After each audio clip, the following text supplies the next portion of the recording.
धीरे बोलो, कोई सुन ना ले। दोस्तों, यह बात हम सबके कानों में जरूर पड़ी होगी और हमारे मुंह से भी निकली होगी, लेकिन सोचने की बात यह है कि यह वाक्य कब कब हमारे मुंह से निकलता है और कब कब हमारे कानों में पड़ता है, क्योंकि ऐसे कम ही गुप्त राज होते हैं जो हम दूसरों के कानों में पड़ने नहीं देना चाहते। अक्सर परिवार में अशांति का कारण हम स्वयं ही होते हैं। हम इस बात को देख पाए भले ना देख पाए, पर यह असल सत्य है, क्योंकि जाने अनजाने मूर्खतावश हम खुद ही अपनी वह सारी बातें दूसरों को बता देते हैं जो हमें कभी दूसरों को नहीं बतानी चाहिए, और वही बातें जो जाने अनजाने हमने किसी दूसरे के सामने बता दी थी, वही हमारे दुख का कारण बन जाता है, वही हमारे लड़ाई झगड़े का कारण बन जाता है। और फिर बाद में हमें पछतावा होता है कि मुझे यह बात किसी को नहीं बतानी चाहिए थी, मेरी ही गलती हुई कि मैंने जाने अनजाने यह बात सभी को बता दी और मेरी ही बात मेरे दुखों का कारण बन गई। इसीलिए आज की जो बौद्ध कहानी मैं आपको सुनाने वाला हूँ, से सुनने के बाद 6 बातें पता चलेंगी जो आपको कभी किसी को गलती से भी नहीं बतानी। यह जो 6 हैं जो आपको किसी को नहीं बतानी, क्यों नहीं बतानी, इसके पीछे का तर्क भी मैं आपको इसी बौद्ध कहानी के माध्यम से दूंगा। इससे पहले कि आप इस बौद्ध कहानी में खो जाए, इस चैनल ध्रुव वॉइस को सब्सक्राइब अवश्य कर ले। तो चलिए कहानी शुरू करते हैं। एक समय की बात है, एक नगर में रामू नाम का एक युवक रहता था। वह युवक बहुत गरीब था, 2 वक्त की रोटी भी बड़ी मुश्किल से उसको नसीब होती थी। किसी काम की तलाश में दिन रात खोज करने पर भी उसे कोई काम नहीं मिल रहा था। फिर एक दिन उसने अपनी पत्नी के सामने आकर अपनी सारी समस्या बता दी। उसने अपनी पत्नी को कहा कि मैं जिस जगह भी काम मांगने के लिए जाता हूं, तो हर कोई मुझे यह कहकर काम नहीं देता कि हमारे यहाँ काम की जरूरत नहीं है। मैं काम की तलाश करते करते थक चुका हूँ। मुझे समझ नहीं आता कि मैं तुम लोगों का पेट कैसे भरूं और अपने बच्चों को कैसे पालूंगी, और यह चिंता मुझे दिन रात खाई जा रही है। यह सुनकर उसकी पत्नी ने कुछ सोच विचार करके कहा कि तुम एक आदमी के पास एक बार ही काम मांगने के लिए जाते हो, और जब वह काम नहीं देता तो तुम 2 बार उसके पास काम मांगने जाते तक नहीं हो। अगर तुम्हें उनसे काम लेना है तो तुम्हें हमदर्दी जतानी होगी, तुम्हें उनसे हमदर्दी हासिल करनी होगी, अपनी गरीबी दिखानी होगी, ताकि वो लोग तुम्हारी मजबूरी समझकर तुम्हें काम पर रख ले। इसीलिए शर्म मत करो, उन्हें अपनी मजबूरी बताओ, अपनी गरीबी बताओ, और इसी उपाय से तुम काम पा सकते हो। यह बात रामू के मस्तिष्क में बैठ गई और अगले दिन काम मांगने के लिए वह उसी सेठ के पास जा पहुंचा जहां पर वह पिछले दिन काम मांगने के लिए गया था। लेकिन इस बार उसने हाथ जोड़कर उस सेठ से प्रार्थना की और विनती की कि वह बहुत गरीब है और उसे काम की बहुत जरूरत है। वह जो कुछ भी उसे देंगे उसमें संतुष्ट हो जाएगा, पर कृपा करके मुझे अपने यहाँ काम पर रख ले। उसकी यह हालत देखकर उस सेठ ने उसे अपने यहाँ काम करने के लिए रख लिया। वह रोज सेठ के यहाँ काम करने जाने लगा। अंदर ही अंदर वह खुश तो था कि उसे काम तो मिला, लेकिन उसे वेतन दूसरे लोगों से कम मिलता था। वही काम जो दूसरे लोग कर रहे थे, उन्हें ज्यादा पैसा मिल रहा था और इसे कम पैसा मिल रहा था। जब इस बारे में उसने अपने सेठ से कहा तो सेठ ने कहा कि देखो भाई, तुम्हें काम की जरूरत थी, मैंने तुम्हें काम दिया। मेरा धन्यवाद करने की बजाय तुम मुझसे शिकायत कर रहे हो। यह सुनकर रामू वहीं पर चुप हो गया। बात कहीं ना कहीं सत्य थी। सेठ ने तो उसे उसकी मजबूरी के हिसाब से ही काम दिया था और इसीलिए वह उसे अपने अनुसार ही वेतन देता था। लेकिन धीरे धीरे उसने यह बात अपने सगे संबंधियों और अपने दोस्तों को भी बताना शुरू कर दी कि उसका सेठ कैसा आदमी है और उसे कितना वेतन देता है। समय निकलता रहा और रामू पूरी लगन के साथ अपना काम करता रहा, लेकिन अब परिस्थितियां बदलने लगी थी। सेठ अब रामू से दूसरे लोगों से ज्यादा काम लेता था और उसे कम वेतन देता था। यह बात रामू के मन को बहुत खलती थी कि वह दूसरों से ज्यादा मेहनत कर रहा है और उनसे कम वेतन पा रहा है। इससे उसके आत्मसम्मान को बहुत गहरी चोट पहुंची। अब धीरे धीरे उसका मन अपने काम से हटने लगा। उसका मन काम में लगता ही नहीं था। जाहिर सी बात है कि ऐसी जगह किसका मन लगेगा जहां आदमी को अपने आत्मसम्मान के साथ समझौता करना पड़े। इसीलिए जल्द ही उसने अपना काम छोड़ दिया और वह घर पर आकर खाली बैठ गया।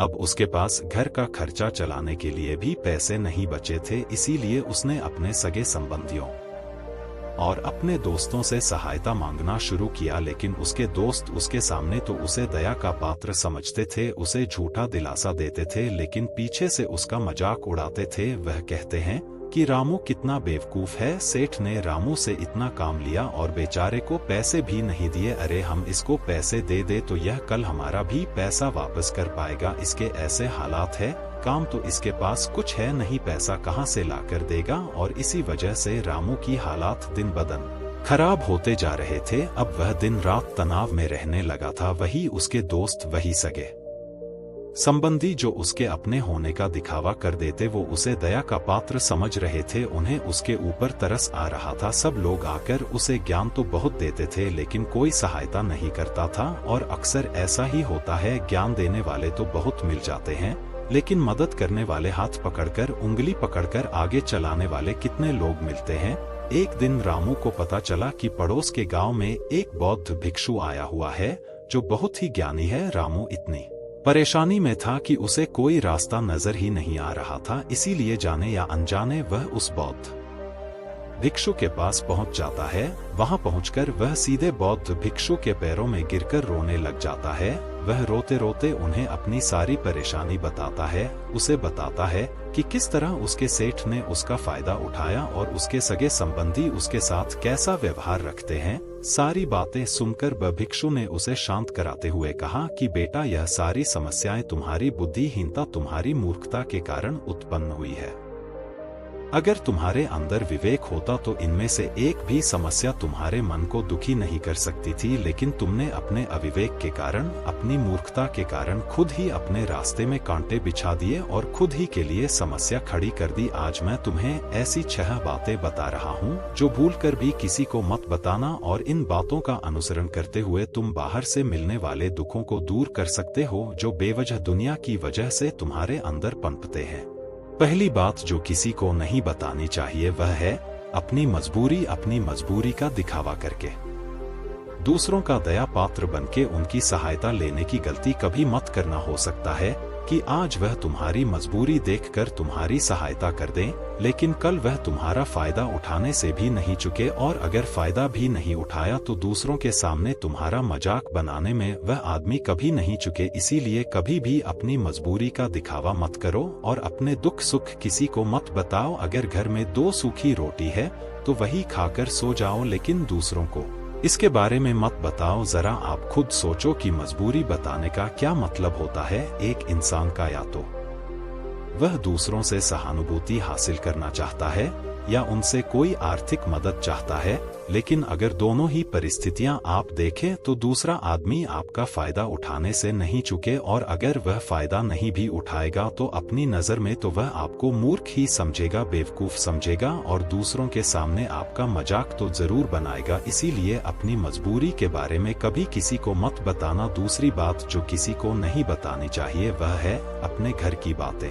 जो भी हमारे घर के अंदर आपस में बातचीत होती है, हमारे माँ बाप के साथ, हमारे बच्चों के साथ, हमारी पत्नी के साथ, वह बातें परिवार तक ही सीमित रहनी चाहिए। अगर आप इन बातों का दूसरों के सामने ढिंढोरा पीटते हो तो दूसरों को आपके घर में घुसने का एक मौका मिल जाता है और वह इसका फायदा उठाने से कभी नहीं चके। वह आपके परिवार के सदस्यों को आपसे दूर ले जाने की कोशिश करेंगे। अक्सर ऐसा होता है, हम समाज में देखते हैं कि हम अपने घर के झगड़ों को कम करने के लिए उन झगड़ों को अपने पड़ोसियों और दूसरे सगे संबंधियों को बता देते हैं, लेकिन इससे आपको सहायता कभी नहीं मिली होगी, बल्कि आपके घर के लड़ाई झगड़े और ज्यादा बढ़ गए होंगे। और वह जाहिर है, वह लड़ाई झगड़े बढ़ेंगे। अगर आप अपने माँ बाप की बात को बताएंगे तो आपके माँ बाप को बुरा लगेगा ही कि हमारा बेटा हमसे बताए बगैर दूसरों को यह बातें बता रहा है। इसीलिए अपने घर की बातें और अपने घर के लड़ाई झगड़े किसी के सामने मत बताना। तीसरी बात जो मैं आपको बताने जा रहा हूँ, जो किसी को नहीं बतानी चाहिए, वह सुनने पर बहुत अजीब लग सकती है,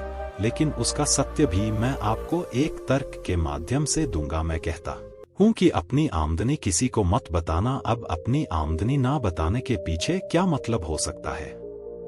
जरा सोचिए कि आप अपनी आमदनी अपने दोस्तों को बता देते हैं, तो जब आपके दोस्तों को जरूरत पड़ेगी तो वह सिर्फ आपको ही याद करेंगे, क्योंकि उनको पता है कि अगर आपकी आमदनी ज्यादा अच्छी है तो आप भी उनकी मदद कर सकते हैं। और इसीलिए ज्यादा लोग आपसे सहायता मांगेंगे, और जब आप उनकी सहायता नहीं करेंगे तो वह सोचेंगे कि इस आदमी के पास पैसे हैं, मेरी सहायता कर सकता है, लेकिन यह सहायता कर नहीं रहा है, और इसीलिए आपकी आमदनी आप दोनों दोस्तों के बीच एक झगड़े का कारण हो सकती है। कम आमदनी होगी तो लोग मजाक उड़ाएंगे, और ज्यादा होगी तो सहायता मांगेंगे, तो अपनी आमदनी दूसरों को बताने का कोई मतलब नहीं है। चौथी बात जो किसी को भी नहीं बतानी चाहिए वह है अपनी अतीत की गलतियां और भविष्य की रणनीतियां। जरा सोचो कि अगर हम अपने अतीत की गलतियां किसी दूसरे को बताते हैं तो उसका क्या प्रभाव होगा। वह गलतियां सुधरी तो नहीं की जा सकती, जाहिर है, तो उन्हें बताने का क्या मतलब रह जाता है। आप अपने अंधेरे पक्ष को खुद दुनिया के सामने बता रहे हो, खुद अपनी गलतियां दूसरों के सामने बता रहे हो। इससे उस आदमी की नजर में आपका एक चरित्र गठित हो जाएगा और वह भविष्य में हमेशा आपको उसी नजरिए से देखेगा। इसीलिए किसी भी आदमी की नजर में अपना चरित्र गठित मत होने दो, और जरा सोचो कि आप व्यर्थ में ही अपने भविष्य की रणनीतियां दूसरों के सामने बता रहे हो। जो लोग आपके काम का हिस्सा ही नहीं है, उनके सामने अपनी भविष्य की रणनीतियां बताने का क्या फायदा। वो लोग आपकी सहायता तो नहीं करेंगे, लेकिन आपकी भविष्य की रणनीतियों में समस्या जरूर बन सकते हैं।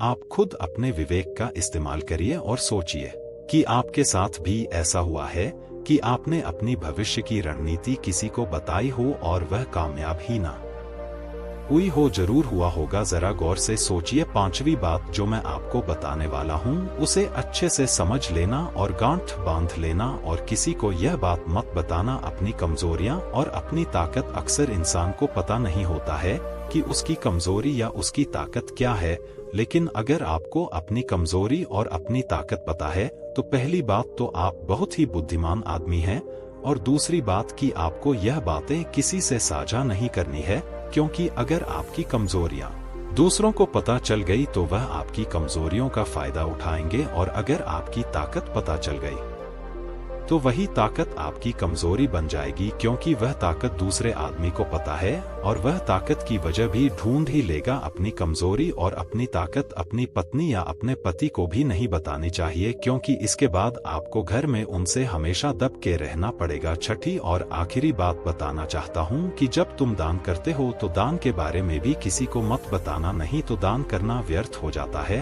बेकार हो जाता है।